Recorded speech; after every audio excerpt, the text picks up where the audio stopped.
You mentioned growing up in the 80s and watching the original Transformers, and I wondered what you thought of how the way cartoons are distributed, I suppose, has changed.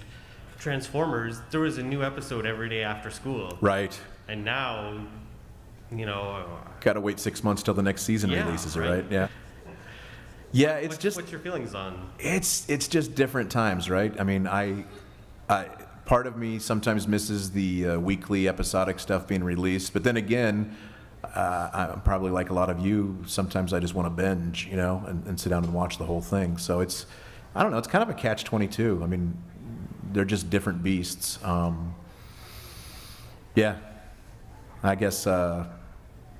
Like I said, I'd like to see more episodes. I'd like to see it's interesting too. Obviously, we're in a time where it's not just on your local network channels or even just on a cable TV package. Now it's all to watch this show. You got to have a subscription to Hulu. This one Netflix. This one Disney Plus. This one, and so I guess it's frustrating a little bit sometimes. But I mean, it's cool too because you can't argue with the amount of content because I mean, while I would prefer more episodes, the different genres and different options out there are really cool. So there's pros and cons, right? So thank you. Yeah, you bet.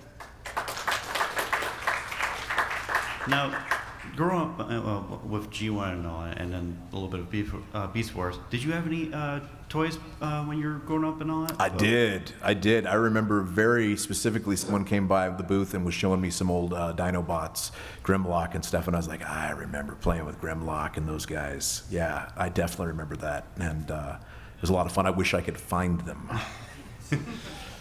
But right. Yeah, thanks. Thank you.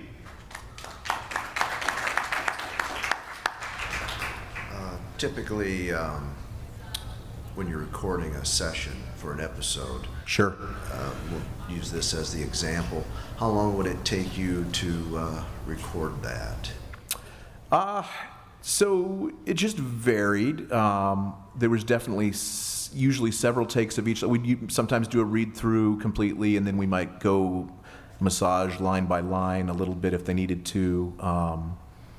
The biggest thing I remember is with anything like this, I remember sweating a lot. I don't do that in commercials, I can tell you that. But when you're doing animation or video games, you are moving, there's a lot of physicality, and they really got into my head. Remember, you are a multi-ton machine, and so I would get into, and jumping around and doing these physicalities, and it was a lot of fun. I mean, but I remember sweating. I remember thinking, like, this should be my workout, and I should just do this every day. So, in conjunction with that, yeah. When you get hired on to do this, do they base it on your pay on a episode, or is it for a season? Right.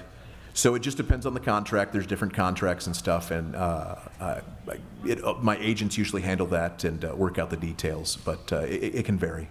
It can vary. Okay. All right. Thanks. Yeah. So you grew up watching TV in the 80s, the 90s. Absolutely.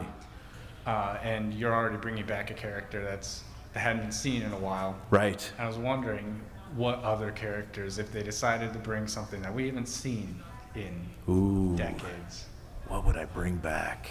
That for you specifically. So I mean, besides Transformers, they've redone these recently, so that it's not really bringing them back anymore. But I was a huge He-Man fan. Grew up a big Thundercats fan. Voltron. There were some, I don't remember them as well because they didn't really take off. But there were a couple of shows from back in the day. I remember Silverhawks. Yeah, I remember having Silverhawks toys, and that'd be cool. What was the one with? I know Pat Fraley voiced one of the main characters in it. Brave Star, I think it was what it was called. You guys remember that one? That'd be kind of interesting. Yeah, the robot horse. Exactly. Yeah. So I haven't thought about that much. I need to think more about that, but yeah, go ahead.